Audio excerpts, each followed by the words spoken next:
Shalom, kekasih-kekasih Kristus yang dikasihi Tuhan dengan segenap hati dan dengan segenap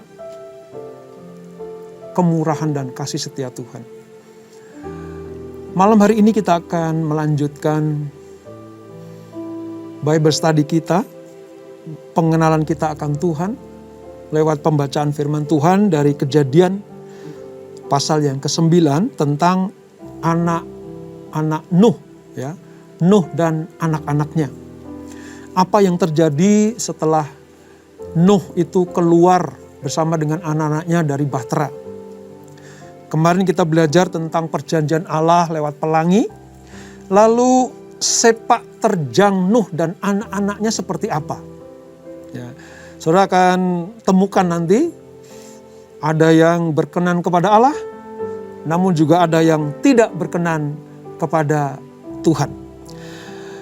Nah, sebelum kita merenungkan firman Tuhan, mari selalu kita persiapkan hati kita, roh dan jiwa kita untuk diterangi dengan hadirat Tuhan, diterangi dengan karunia Allah. Dengan demikian maka anugerah Allah yang kita terima lewat pembacaan firman Tuhan malam hari ini sungguh sangat bermanfaat buat kita semuanya. Mari kita sembah Dia dalam roh dan kebenaran. Rendahkan hatimu di hadapan Tuhan. Nikmati hidupmu, nikmati hadirat Tuhan, nikmati keberadaan kita bersama dengan Allah.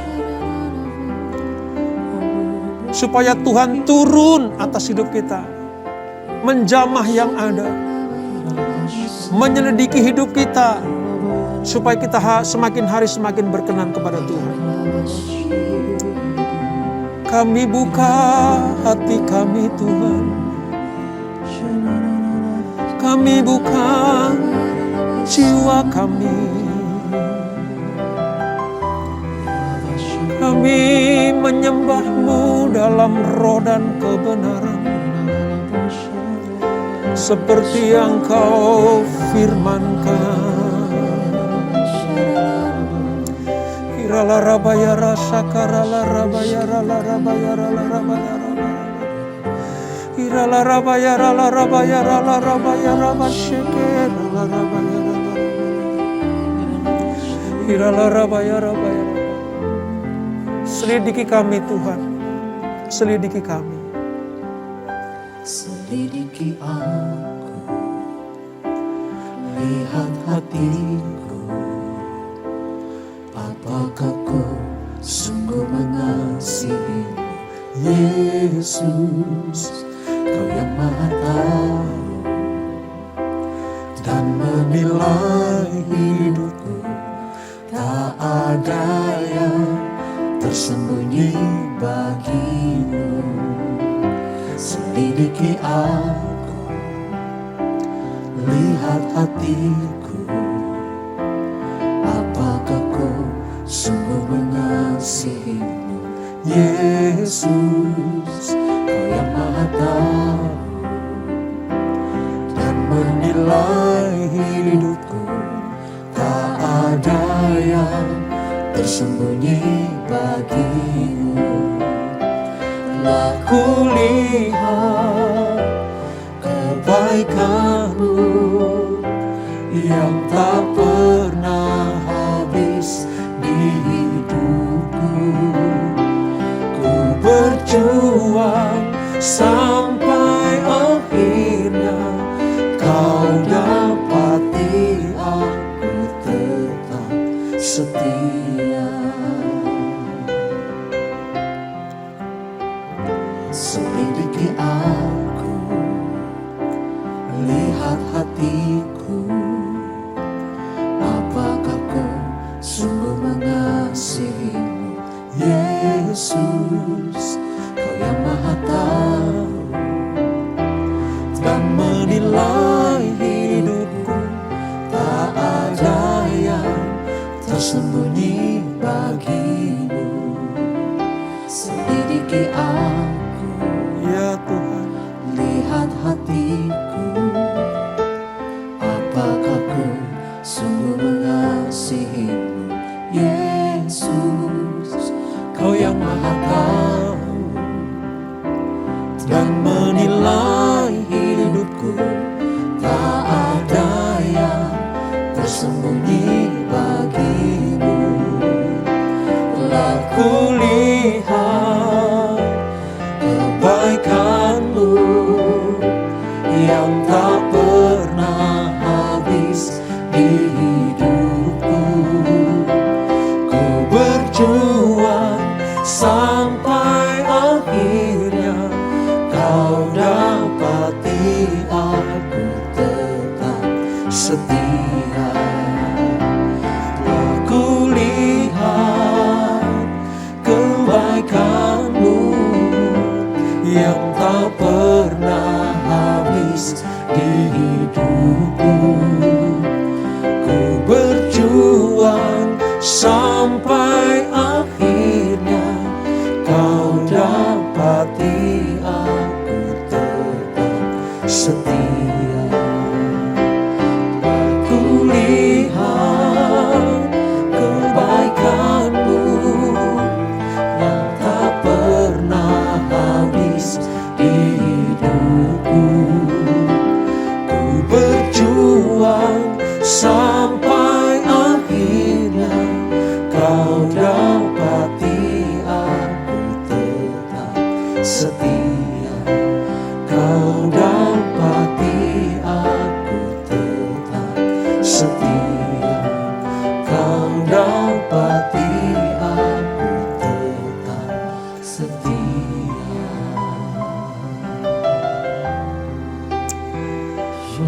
Bersamamu Tuhan, bersamamu Yesus, itulah kekuatanku, itulah kekuatanku menghadapi segala hal. Tampil sebagai pemenang, lebih dari pemenang.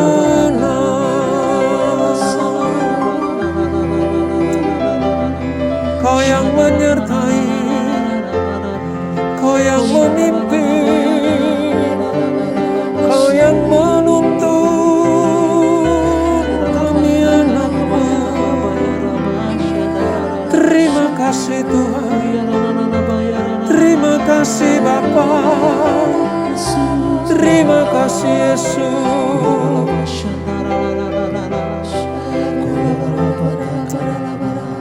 Layakkan kami Tuhan, sucikan hidup kami, supaya kami semakin layak di hadapan-Mu. Hati ini untuk layak menghadap hadirat-Mu. Tubuh jiwa rohku ku serahkan padamu.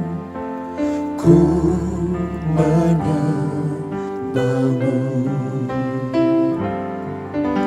Sucikan dan kuduskan hati ini untuk layak menghadap hadirat-Mu.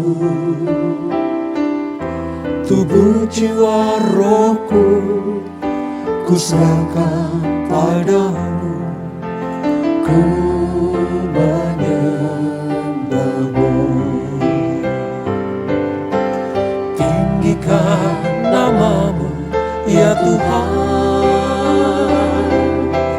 mulialah nama-Mu ya Tuhan. Tiada lain seperti Engkau ya Allahku, besar kuasa-Mu.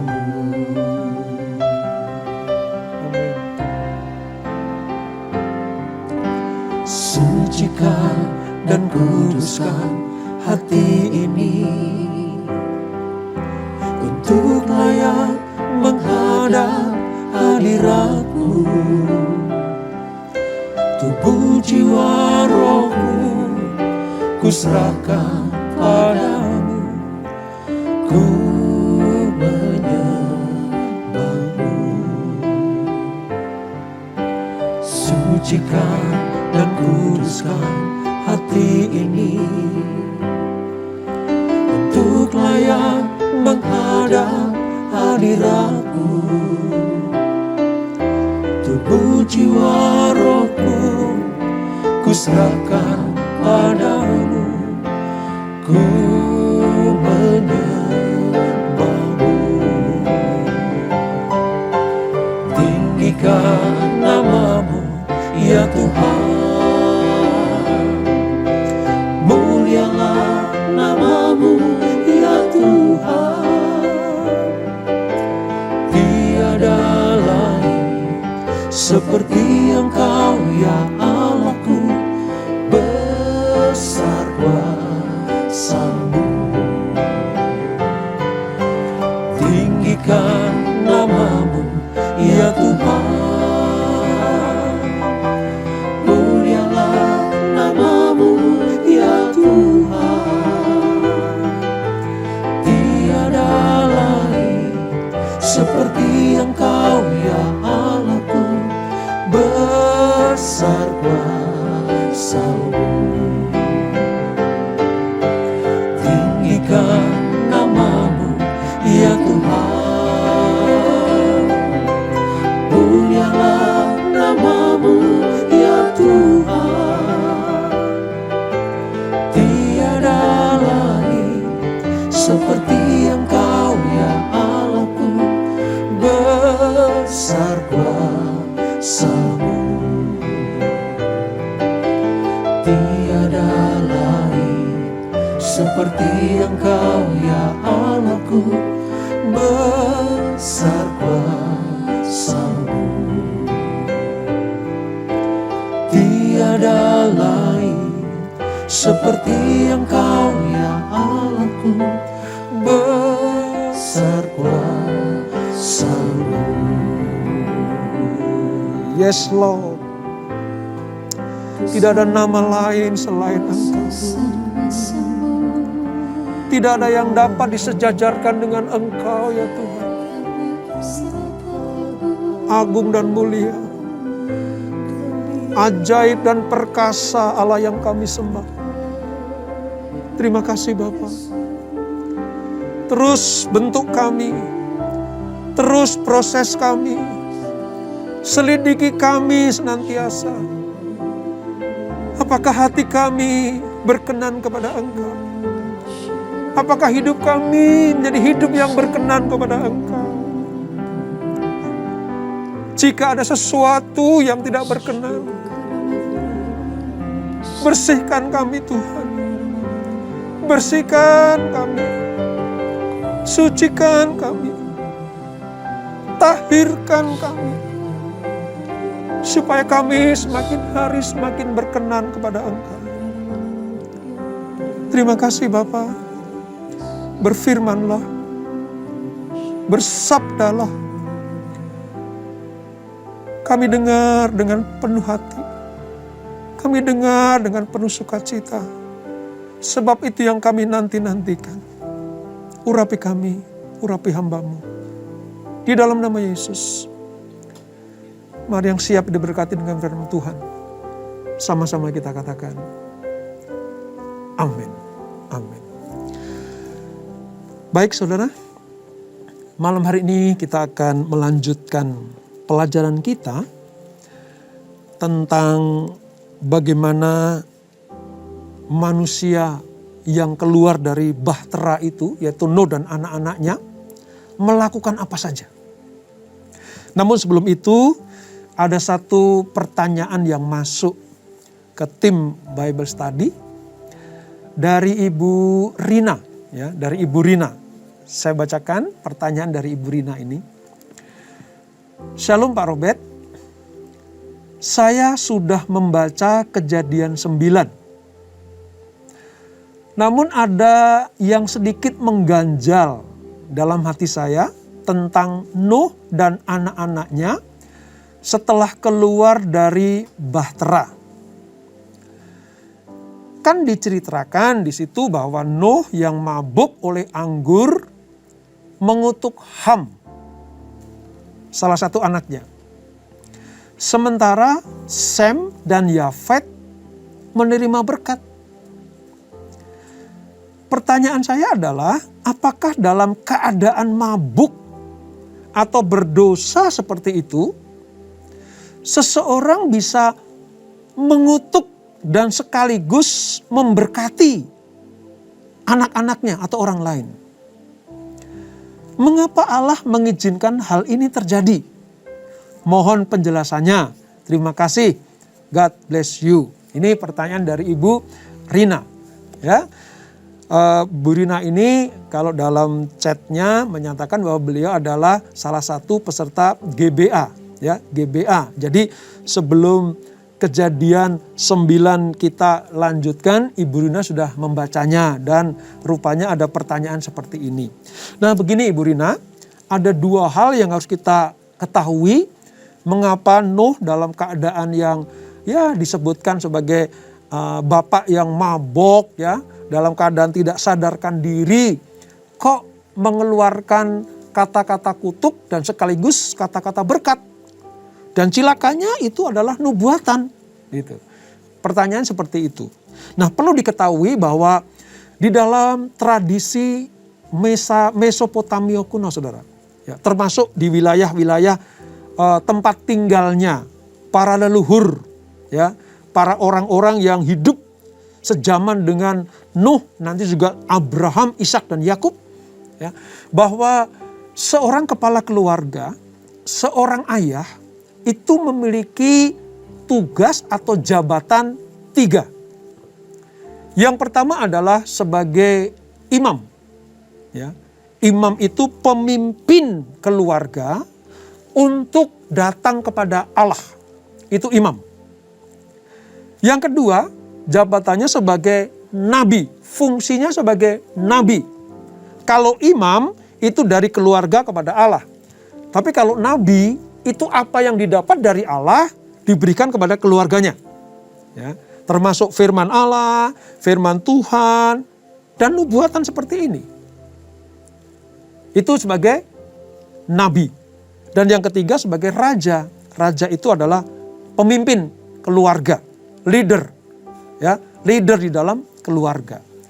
Nah rupanya posisi Nuh sebagai nabi inilah, ya, nabi inilah yang dipraktekkan di dalam kehidupan keluarganya.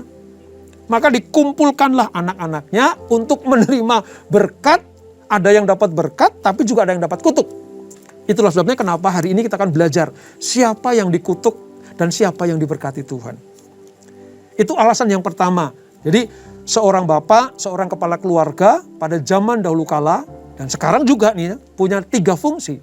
Imam, raja, dan nabi, atau imam, nabi, dan raja. Ini harus berfungsi. Dan yang kedua, kalau dikatakan bahwa Nuh mengutuk dan memberkati anak-anaknya pada waktu mabuk, sebenarnya kurang tepat saudara. Kenapa? Karena di ayat yang ke-24 dari pasal yang ke-9 ini menyatakan bahwa setelah Nuh sadar dari mabuknya, ya, setelah Nuh sadar dari mabuknya dan mendengar apa yang dilakukan oleh anak-anaknya. Jadi dapat kita simpulkan bahwa ketika Nuh sudah sadar dari mabuknya, dia tahu fungsinya sebagai bapak, sebagai pemimpin keluarga. Maka dia berperan sebagai nabi yang menyampaikan nubuatan, menyampaikan keputusan-keputusan ilahi kepada anak-anaknya. Dan ini sah di mata Tuhan. Oleh sebab itu, biarlah jawaban ini bisa menjawab pertanyaan Ibu Rina tadi. Mengapa Nuh boleh memberkati anak-anaknya walaupun dalam keadaan ya mabuk. Tapi sebenarnya setelah dia sadar baru keluarlah nubuatan itu. Oleh sebab itu mari kita belajar saudara di dalam Kejadian pasal 9 ayat yang ke-18 sampai ke-28.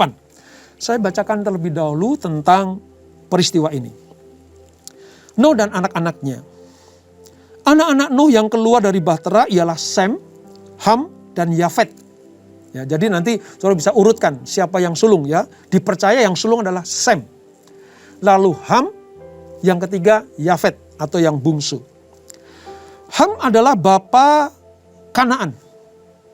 Yang tiga inilah anak-anak Nuh.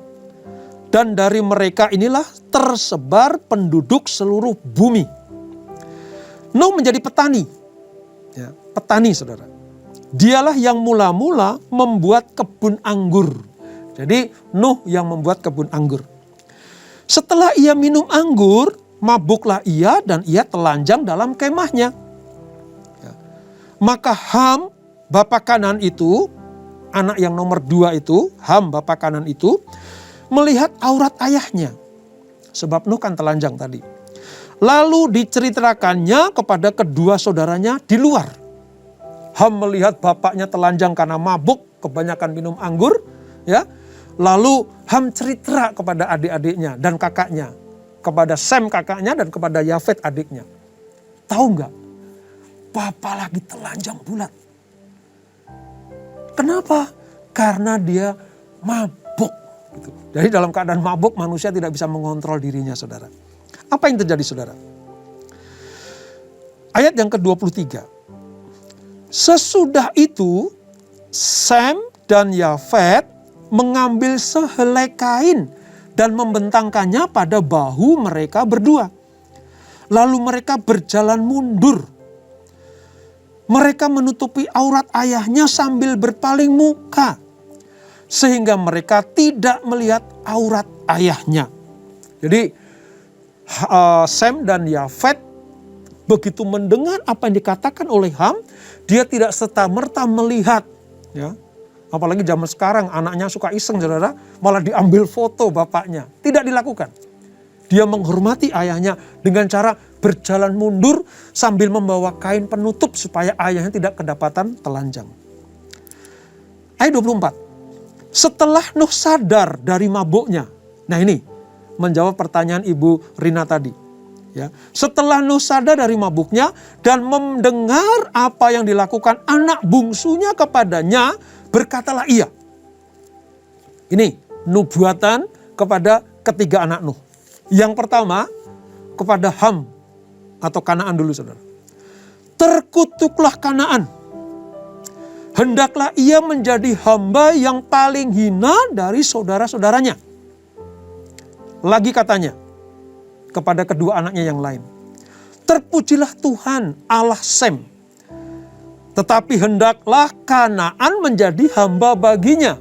Itu sudah dinubuatkan bahwa Ham atau Kanaan, karena nanti Kanaan itu keturunan dari Ham, akan mengabdi, menghamba kepada Sem. 27. Allah meluaskan kiranya tempat kediaman Yafet. Sem dan Yafet mendapatkan anugerah, ya saudara, karena tadi perbuatannya yang tidak tercela tadi. Dan hendaklah ia tinggal dalam kemah-kemah Sem. Nanti pada akhirnya saudara, perjalanan kehidupan Sem dan Yafet ini mereka selalu bersama-sama.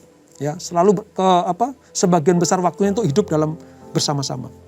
Tetapi hendaklah Kanaan menjadi hamba baginya. Sekali lagi ditandaskan. Kanaan atau Ham tadi menjadi hamba bagi Sem dan Yafet. Ayat 28. Nuh masih hidup 300 tahun. 350 tahun sesudah air bah. Jadi 350 tahun sudah air bah, Nuh masih hidup saudara. Jadi Nuh mencapai umur 950 tahun lalu ia mati. Saudara, apa yang dapat kita petik dari pelajaran ini? Ya, mengapa Nuh mengeluarkan berkat sekaligus kutuk kepada anak-anaknya, walaupun itu berbeda satu dengan yang lain. Kita harus pelajari dulu begini saudara. Setelah air bah selesai kering, Nuh keluar dari bahtera, lalu ada perjanjian dalam pelangi itu. Nuh tidak serta-merta mendapatkan makanan yang jatuh dari langit. Nuh harus kembali mengusahakannya. Karena apa? Bumi pernah dikutuk oleh Tuhan zamannya Adam dan Hawa dulu. Dengan peluh engkau akan bekerja. Dengan susah payah engkau akan mendapatkan rezekimu.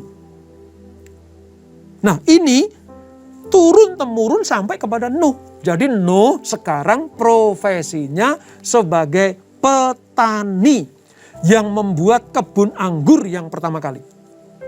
Ya. Nuh adalah petani anggur yang pertama. Dan sekaligus dia adalah pemabuk karena anggur yang pertama. Itu rekor pertama kali Nuh itu ya. Orang yang mabuk karena anggur yang pertama kali itu adalah Nuh. Ya. Nuh tidak menyadari bahwa dampak minum anggur atau wine itu memabukkan. Maka jadilah ia seorang pemabuk yang tidak sadar akan dirinya sendiri. Ya. Sampai-sampai apa? Dia telanjang, saudara.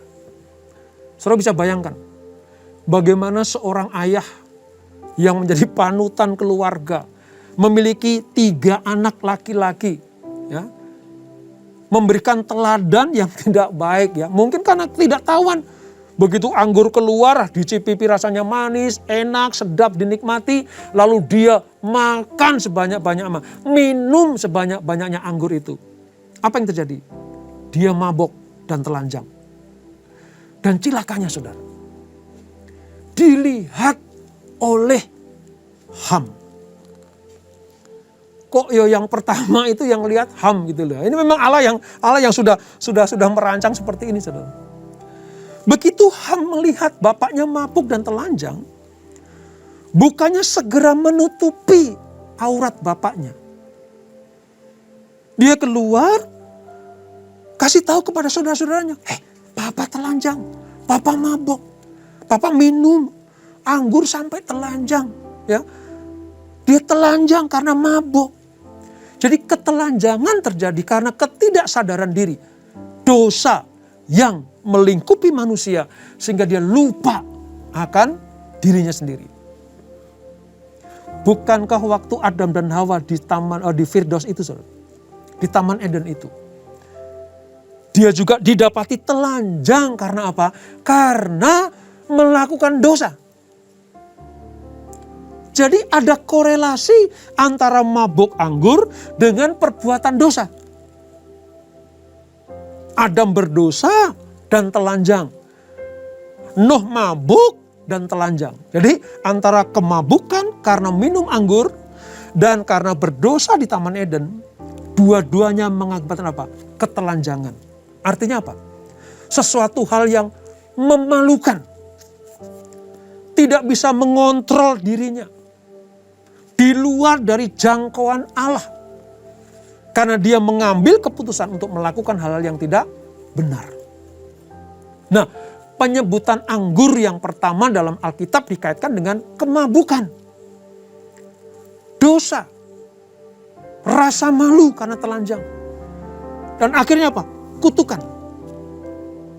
Oleh sebab itu pelajaran pertama buat kita semuanya. Seperti dalam Efesus pasal yang ke-5 ayat 18. Dan janganlah kamu mabuk oleh anggur. Karena anggur menimbulkan hawa nafsu. Tapi hendaklah kamu penuh dengan roh. Ini pelajaran ya, saudara. Mari, yang suka mabuk-mabuk karena minum minuman anggur atau minum minuman keras, berhenti. Ya, supaya apa? Supaya saudara tidak didapati telanjang. Hal yang memalukan. Aib bagi keluarga. Gitu. Ya. Nah, mari kita lihat sekarang apa yang dilakukan Ham itu, saudara. Mengapa dia mendapatkan kutuk dari Allah ayahnya. Ya. Di dalam ayat 22 tadi dikatakan, ya, ayat 22 dikatakan, maka Ham bapa Kanan itu melihat aurat ayahnya. Namun lalu diceritakannya kepada kedua saudaranya. Jadi aib keluarga itu, aib yang ditimbulkan oleh bapaknya atau anggota keluarga yang lain, bukannya ditutupi, bukannya disembunyikan, bukannya diselesaikan dengan seluruh anggota keluarga, malah disebarluaskan. Dosa Kanaan atau dosa Ham adalah tidak menghormati ayahnya. Dia tidak dalam kondisi hormat kepada orang tuanya. Harusnya dia menutupi aurat Nuh. Dia malah membeberkan aib ayahnya. Inilah kenapa Nuh setelah sadar terhadap Ham, dia mengeluarkan nubuatan tentang kutuk itu. Kata terkutuklah Kanaan. Itu nggak main-main, saudara. Itu nggak main-main. Akibat dari apa? Tidak bisa menjaga. Tidak bisa mengcover aib keluarga. Malah diceritakan kemana-mana. Oleh sebab itu mari belajarlah. Kalau ada masalah dalam keluarga. Masalah apa saja, saudara. Janganlah suami berkuar-kuar keluar tentang kejelekan istri. Anak-anak berkuar-kuar tentang kejelekan orang tuanya. Istri berkuar-kuar tentang kejelekan suaminya. Keep. Jadikan itu sebagai sebuah pokok doa keluarga. Bukan untuk disebar-sebarkan kemana-mana. Supaya apa? Supaya aib keluarga itu terselesaikan. Bersama dengan Tuhan. Bukan bersama dengan orang lain. Terkutuklah Kanaan. Ini gak main-main. Ketika Nuh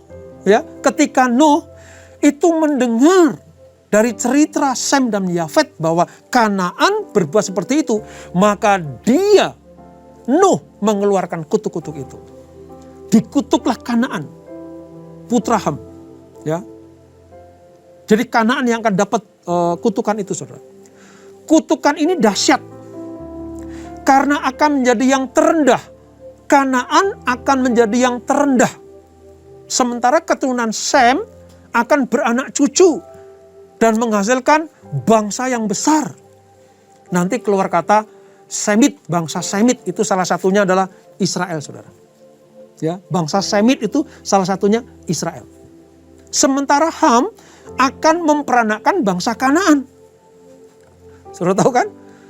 Nanti ya keturunan Sem ya, yang salah satunya adalah Israel tadi, akan selalu berseteru dengan keturunan Ham atau Kanaan. Kedua bangsa ini akan bertarung terus menjadi musuh bebuyutan. Oleh sebab itu kisah ini mencoba menceritakan asal usul pertarungan dua bangsa yang tidak akan pernah selesai. Ini semua karena apa, saudara? Karena aib keluarga yang dibeberkan keluar sana.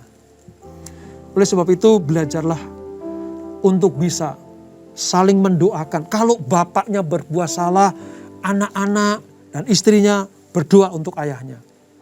Kalau istri atau mama yang berbuat salah, suami dan anak-anak berdoa untuk istri dan mamanya ini. Kalau anak-anak yang berbuat salah, suami istri atau orang tua berdoa untuk anak-anaknya. Nggak usah diceritain kemana-mana. Saya mau katakan, tidak akan pernah menyelesaikan masalah. Justru seperti Ham atau Kanaan ini yang akan didapat. Mari saudara, jadilah anggota keluarga yang saling mengasihi satu dengan yang lain. Ya. Kita tidak bisa terlepas dari dosa dan kesalahan. Selama kita masih manusia ini, ada potensi untuk berbuat dosa. Tapi kalau terjadi seperti itu, mari saling mengingatkan, saling menguatkan, saling mengampuni, ya, saling menutupi dosa-dosa satu dengan yang lain, supaya nama Tuhan dipermuliakan. Dan begini saudara, saya mau katakan bagi kita semuanya, pada saat nanti Kanaan berjalan, hidupnya beranak pinak saudara, apa yang terjadi? Banyak sekali pelanggaran dan dosa yang dia lakukan. Kanaan itu dilukiskan sebagai bangsa yang percaya kepada tahayul. Suka bertenung. Itu kitab Ulangan pasal 18. Saudara nanti baca ya. Itu Kanaan. Keturunan Ham itu. Suka bertenung. Suka hal yang tahayul. Itu kan dilarang Tuhan. Ya. Dilarang Tuhan. Lalu penyembah berhala. Menyembah dewa-dewa kejijikan. Ulangan pasal yang ke-29. Ya, ini banyak diuraikan di kitab Ulangan karena apa? Supaya generasi kedua dari Israel yang tidak mati di padang gurun sebelum masuk tanah perjanjian diingatkan, jangan berbuat dosa seperti Ham atau Kanaan itu. Ini bangsa yang keji dan najis, saudara. Kenapa? Karena ini nih, kutukan orang tua ini. Ini hati-hati juga. Orang tua kalau dalam keadaan yang mabuk, tidak sadar diri, ya, yang tidak bisa mengontrol dirinya sendiri, akhirnya keluarin kutuk itu. Nah, ini semuanya kejadian yang sungguh sangat tragis bagi kehidupan Nuh dan bersama dengan Ham atau Kanaan. Tapi bagi Sem dan Yafet mendapatkan berkat yang luar biasa. Ya. Akhirnya setiap keturunan Kanaan yang berbuat dosa mendapatkan hukuman. Hukuman. Namun demikian, saudara, ya, nubuatan Nuh ini bersyarat. Bagi semua yang bersangkutan, entah itu Ham, Sem, dan Yafet, ini kutukan bersyarat, berkat juga bersyarat. Setiap keturunan Kanaan yang berbalik kepada Allah juga akan menerima berkat yang diterima oleh Sem dan Yafet. Sebaliknya, keturunan Sem dan Yafet kalau hidupnya seperti Ham atau seperti orang Kanaan juga akan dikutuk Tuhan.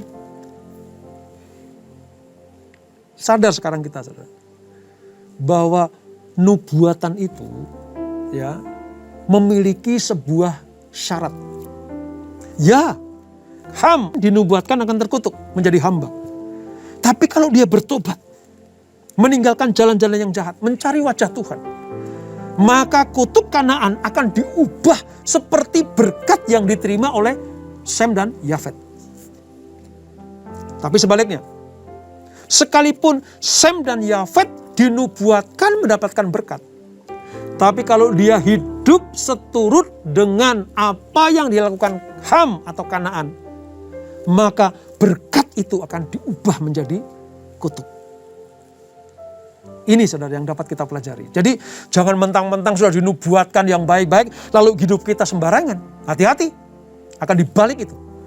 Berkat jadi kutuk. Tapi sebaliknya, walaupun kita pernah dinubuatkan kutukan misalnya, tapi kalau kita bertobat, mencari wajah Tuhan, meninggalkan jalan-jalan yang jahat, maka kutuk akan diubah menjadi berkat. Catat baik-baik ini. Tidak ada sesuatu yang baik yang keluar dari seorang pemabuk kecuali bertobat. Saya ulang ya, saudara. Tidak ada sesuatu yang keluar dari seorang pemabuk. Tidak ada sesuatu yang keluar yang baik kecuali bertobat. Oleh sebab itu, malam hari ini, kalau engkau dalam posisi yang suka mabuk, ya, mabuk dalam arti yang sesungguhnya, ya, suka minum minuman keras, ya, mabuk anggur gitu, ya, saudara, berhenti, ya. Atau saudara mabuk kekayaan, mamun menjadi tujuan hidup utama saudara, itu mabuk kekayaan, saudara.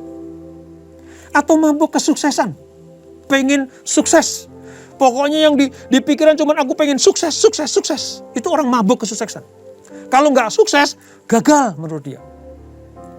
Atau mabuk ketenaran, pamer, ya, hati-hati. Itu jenis kemabukan, saudara. Kalau tidak bertobat, Tuhan akan hajar itu. Atau mabuk asmara, pornografi, percabulan, terikat oleh hal itu kemabukan. Kalau engkau tidak bertobat, Allah bisa turunkan kutukan itu. Atau mabuk judi, wah ini ya susah untuk lepas.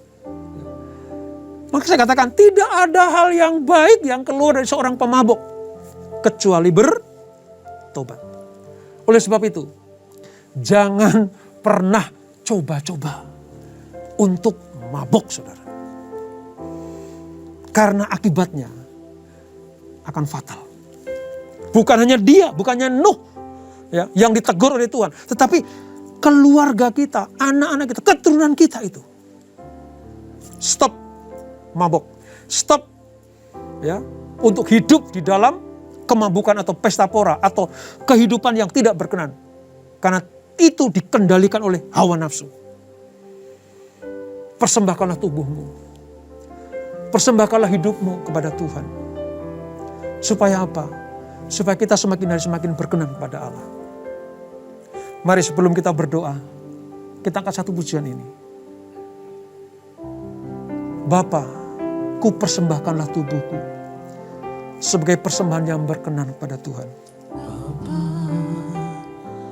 ku persembahkan tubuhku sebagai persembahan yang hidup, kudus, dan yang berkenan padamu, sebagai ibadah yang sejati.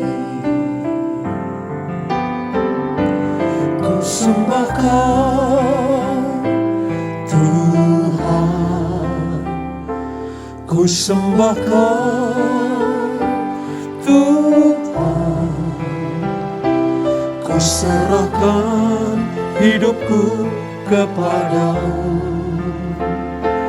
untuk kemuliaan nama-Mu. Dengan segenap hati katakan, Bapa, ku persembahkan tubuhku sebagai persembahan yang hidup, kudus, dan yang berkenan padamu, sebagai ibadah yang sejati. Ku sembahkan Tuhan, ku sembahkan Tuhan,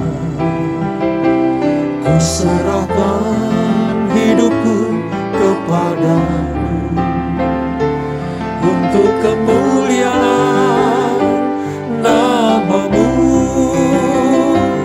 Ku sembahkan Tuhan, ku sembahkan Tuhan, ku serahkan hidupku kepadamu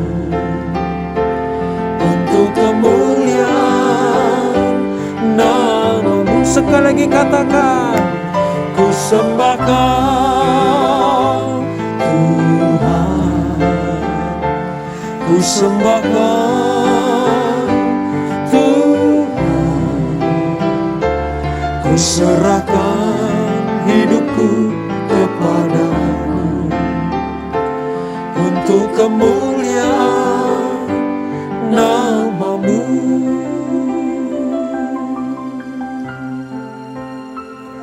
ini kami Tuhan. Kalau malam hari ini kami diingatkan, supaya kami tidak melakukan seperti yang Nuh lakukan. Ya, Nuh adalah pilihan Tuhan.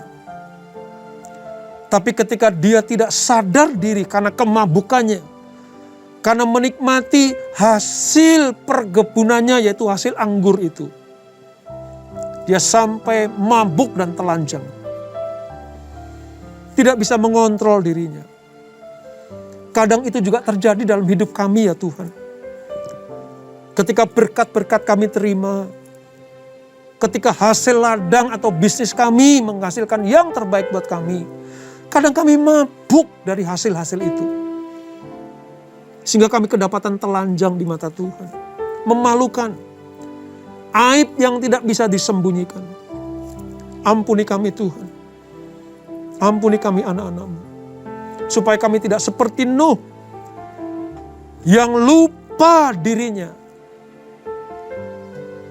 Lupa akan berkat-berkat Allah untuk bisa dipakai untuk memuliakan nama Tuhan. Dan kalau kami seperti Ham, bapa Kanaan itu, yang tidak bisa menjaga kehormatan keluarga dengan cara membicarakan aib keluarga di luar sana. Ampuni kami Tuhan. Harusnya kami berdoa untuk orang-orang yang melakukan hal seperti itu. Harusnya kami mendoakan supaya keluarga kami, ayah, ibu, atau anak-anak kami dipulihkan Tuhan dan tidak mabuk anggur seperti Nuh itu. Harusnya itu yang kami lakukan. Seperti yang dilakukan oleh Sem dan Yafet. Kalau kami melakukan hal itu, ampuni kami Tuhan. Ampuni kami. Kami akan bertobat sungguh untuk tetap setia kepada Engkau. Setia kepada pasangan kami. Setia kepada suami istri. Setia kepada anak-anak. Anak-anak setia kepada orang tua. Dengan demikian kami disebut sebagai keluarga yang berbahagia. Terima kasih Bapak, terima kasih. Berkati anak-anak-Mu. Kalau saat ini ada yang terikat oleh kemabukan dunia ini. Entah itu kesuksesan, mabuk kesuksesan, mabuk kekayaan, mabuk perjudian, seks bebas. Mabuk-mabuk yang akan membuat hidupnya hancur. Hari ini kami patahkan itu. Dijauhkan dari anak-anak-Mu yang taat dan setia. Jamah anak-anak-Mu Tuhan. Supaya mereka sadar diri sebagai anak Tuhan. Menjaga kehormatan dirinya. Menjaga kehormatan keluarga. Dan terlebih menjaga kehormatan Allah. Supaya lewat kehidupan kami nama Tuhan dipermuliakan. Berkati anak-anak-Mu. Berkati keluarga-keluarga yang hadir pada malam hari ini. Berkati yang join pada program ini. Pekerjaan, usaha, bisnis, kesehatan anak-anak-Mu, semuanya diberkati Tuhan. Secara khusus kami berdoa, mereka yang terikat kepada obat-obatan terlarang, berhenti, stop, keluar dari kawasan itu. Mungkin berat, tapi bersama dengan Tuhan, bersama dengan Roh Kudus, bersama dengan Tuhan Yesus, engkau sanggup keluar dari wilayah itu. Engkau dibebaskan oleh ikatan narkoba. Dibebaskan oleh ikatan obat-obatan terlarang. Dibebaskan, dibebaskan, dibebaskan. Kuatkan hatimu dan teguhkan hatimu untuk menolak tawaran iblis itu. Untuk bersih dari dosa itu. Dalam nama Yesus. Dalam nama Yesus. Dalam nama Yesus. Terima kasih Bapak. Terima kasih untuk firman-Mu, untuk hadirat-Mu, untuk lawatan-Mu, untuk kelepasan, untuk berkat yang kami terima. Dan sebelum kami berpisah, kami siapkan hati kami terima berkat yang daripada-Mu. Kekasih-kekasih Kristus, sekiranya Engkau mendengar firman Tuhan sampaikan pada malam hari ini, untuk menjaga hidupmu, mempersembahkan tubuhmu sebagai persembahan yang hidup dan yang berkenan kepada Allah. Kalau engkau setia melakukannya, maka segala berkat ini akan turun ke atasmu. Diberkatilah kehidupanmu. Diberkatilah rumah tangga dan keluargamu. Diberkatilah usaha bisnis dan pekerjaanmu. Diberkatilah pelayananmu. Umur panjang di tangan kananmu. Berkat dan kehormatan di tangan kirimu. Apa saja yang kau lakukan, dibuat Tuhan berhasil dan beruntung. Di dalam nama Bapa, Putra, dan Roh Kudus, yaitu Tuhan Yesus Kristus. Yang diberkati. Sama-sama kita katakan, amin. Selamat malam. Selamat beristirahat di dalam berkat kasih setia Tuhan Yesus. Amin.